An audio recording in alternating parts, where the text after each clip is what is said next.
March 9th, 2023. Somewhere in Silicon Valley, a signal message hits a group chat. Within hours, $1 billion is gone. Then another. Then another. Not because of fraud. Not bad loans. Because of U.S. government bonds. Silicon Valley Bank had survived dot-com crashes, the 2008 financial crisis, and a global pandemic. It was 40 years old. It held $209 billion in assets. And it would be dead in less than 48 hours. To understand how a bank this large could collapse this fast, you have to go back 3 years to a pandemic, a flood of cash, and one catastrophically wrong bet. In 2020 and 2021, the pandemic tech boom was unlike anything Silicon Valley had seen. Venture capital poured into startups at record pace. Those startups parked their cash somewhere safe. Silicon Valley Bank, SVB's deposits exploded.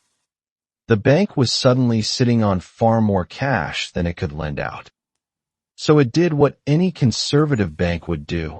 It invested in the safest assets on earth, U.S. government bonds, $91 billion. That's how much SVB plowed into long-duration treasuries and mortgage-backed securities, locking in yields at historic lows in 2020 and 2021, when interest rates were essentially zero. Then in March 2022, the Federal Reserve did something it hadn't done in 4 decades. It began raising interest rates aggressively. Not once. Not twice. 11 times. From near zero to over 4.5%. Here's the brutal math of bonds. When interest rates rise, the value of existing bonds falls. SVB's $91 billion portfolio was quietly hemorrhaging. By the end of 2022, the unrealized losses had reached $15 to $17 billion. SVB's entire equity capital base was roughly $16.3 billion. The losses had nearly wiped it out entirely. The bank was, by any honest measure, effectively insolvent, and almost nobody knew. SVB had classified most of those bonds as held to maturity, an accounting designation that meant the losses didn't have to appear on the balance sheet. The danger was invisible, hidden in plain sight, but someone should have caught this. In fact, several someones did. The Federal Reserve Bank of San Francisco, SVB's primary regulator, issued 6 separate citations to the bank between 2021 and 2023. 6 warnings. All ignored. And then there was the chief risk officer vacancy. The person whose entire job was to prevent exactly this kind of catastrophe. That position sat empty for 8 months in 2022. During the most dangerous rate hiking cycle in 40 years. There were 4 moments, 4 windows, where this collapse could have been stopped. In 2021, SVB could have hedged its bond portfolio. In early 2022, regulators could have forced action. Each window closed without a decisive move. By late 2022, SVB's CEO Greg Becker and CFO Daniel Beck knew the scale of the problem. Internal risk management had flagged the mismatch between the bank's long-dated bonds and its short-term deposits. They chose not to act publicly. The Fed's own postmortem, released in April 2023, was devastating in its clarity. Vice Chair Michael Barr's review concluded in 4 words that will define this era of banking regulation. A textbook case of mismanagement. On the evening of March 8, 2023, SVB made a fateful announcement. It had sold $21 billion in bonds at a $1.8 billion loss and needed to raise $2.25 billion in new capital. It was meant to reassure investors. It did the opposite. SVB's stock fell 60% in after-hours trading. Before a single depositor had pulled $1. Before the bank run had even begun. The fuse had been lit, and the explosion was coming from inside Silicon Valley itself. That same night, Peter Thiel's Founders Fund quietly moved its own money out of SVB. Then it called its portfolio companies and told them to do the same.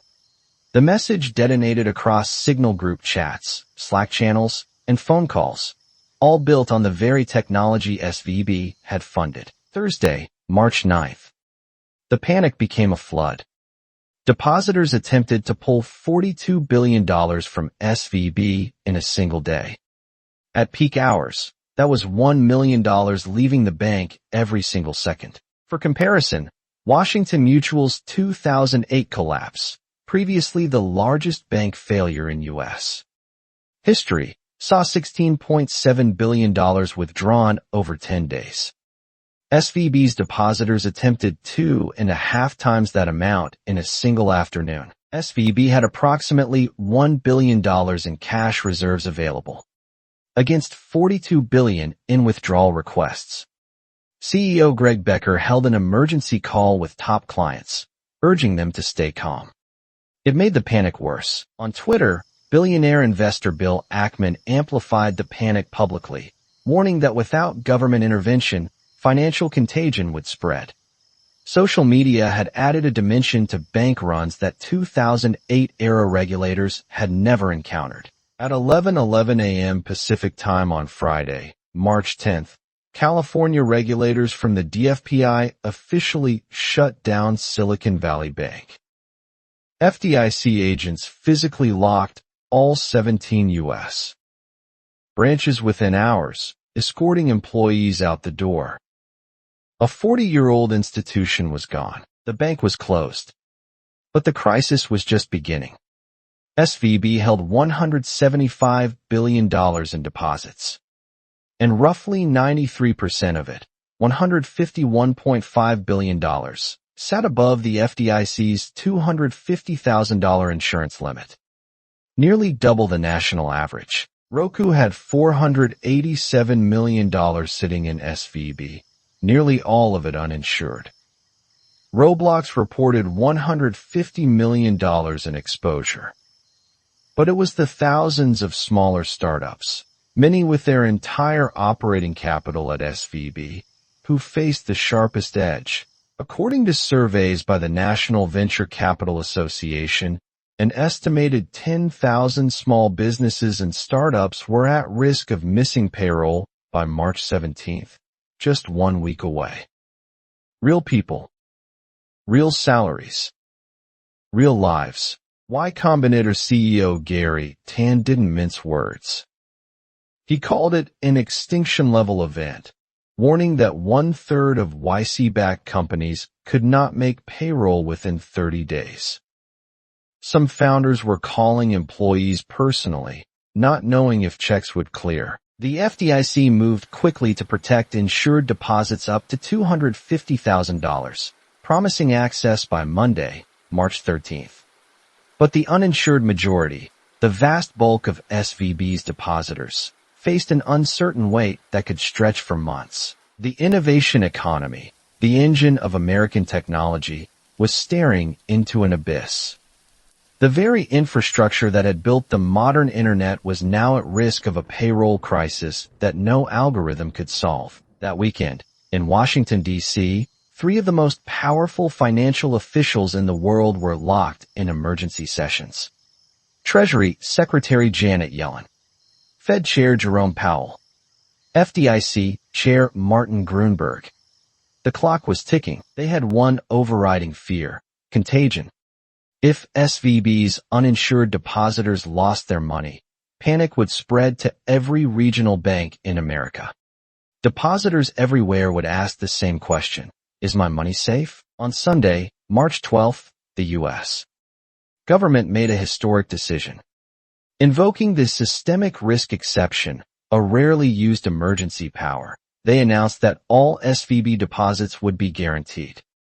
Every dollar. Insured or not. The joint statement from Treasury, the Fed, and the FDIC was released that Sunday evening. By Monday morning, depositors could access their funds. 10,000 startups would make payroll. The extinction-level event had been averted in 48 hours. But the government was careful about one thing. This was not a bailout of SVB shareholders or executives. Investors lost everything. Greg Becker was out. The bank itself was gone. Only the depositors were made whole. First Citizens Bank ultimately acquired SVB's loans and deposits in late March 2023. The FDIC estimated the cost to its insurance fund at approximately $20 billion. The second largest bank failure in American history had a price tag. So what actually happened here? At its core, the SVB collapse was a story about concentration. Concentrated deposits. Concentrated assets. Concentrated risk. All hidden behind accounting rules that let a bank pretend it was healthy while quietly drowning. The 2018 rollback of Dodd-Frank regulations had exempted banks like SVB, with assets between $100 billion and $250 billion, from the strictest stress tests and liquidity requirements. Those exemptions created the gap that SVB fell through. The SVB collapse triggered a broader regional banking crisis. Signature Bank failed 2 days later. First Republic Bank collapsed in May 2023. The financial contagion that regulators had feared was already spreading before the backstop fully took hold. The SVB collapse also exposed a new reality about the speed of modern financial panic. Traditional bank runs took days or weeks. The smartphone-era bank run took hours. No regulatory framework had been designed for a crisis that moves at $1 million per second. And there is a dark irony at the heart of this story. The very tools that Silicon Valley built, Signal, Slack, smartphones, instant wire transfers, were the weapons that destroyed Silicon Valley's bank. The innovation economy was undone by its own infrastructure. The questions that linger are uncomfortable ones. Should the government have guaranteed deposits beyond the $250,000 limit? Does that create moral hazard, encouraging reckless behavior because everyone assumes a backstop exists? And what about the regulators who issued 6 warnings and never forced action? Or the executives who knew their bank was effectively insolvent and said nothing? Or the accounting rules that let $15 billion in losses hide in plain sight? The SVB collapse has already reshaped how regulators think about bank supervision, deposit concentration, and the speed of digital bank runs. New rules proposed in 2023 would require larger banks to hold more capital and face stricter stress tests. But the deeper lesson of Silicon Valley Bank is older than any regulation. Risk doesn't disappear because you label it safe. The safest assets in the world became the most dangerous, not because they were fraudulent, but because of timing, concentration, and complacency. A bank that survived dot-com crashes and a global financial crisis was destroyed in 48 hours by the same government whose bonds it trusted. That is the central, staggering irony of the SVB collapse, and the warning it carries for every financial institution that follows. The SVB collapse is already being taught in business schools as a masterclass in what not to do.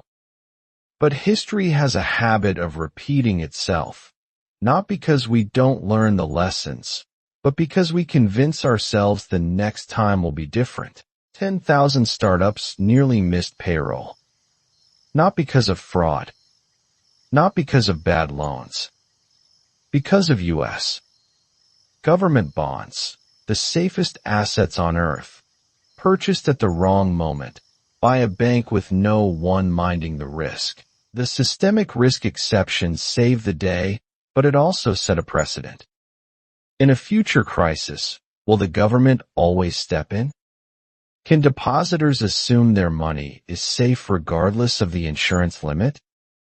These questions don't have easy answers. What we do know is this: the next financial crisis is already being built somewhere. In a spreadsheet, someone isn't reading closely enough. In a risk position, someone isn't hedging. In a warning, someone isn't acting on. The question is whether we'll recognize it in time. Silicon Valley Bank didn't die because the system failed. It died because everyone inside the system, the executives, the regulators, the investors, decided someone else would catch the problem first. In the end, nobody did. And $1 billion vanished every hour.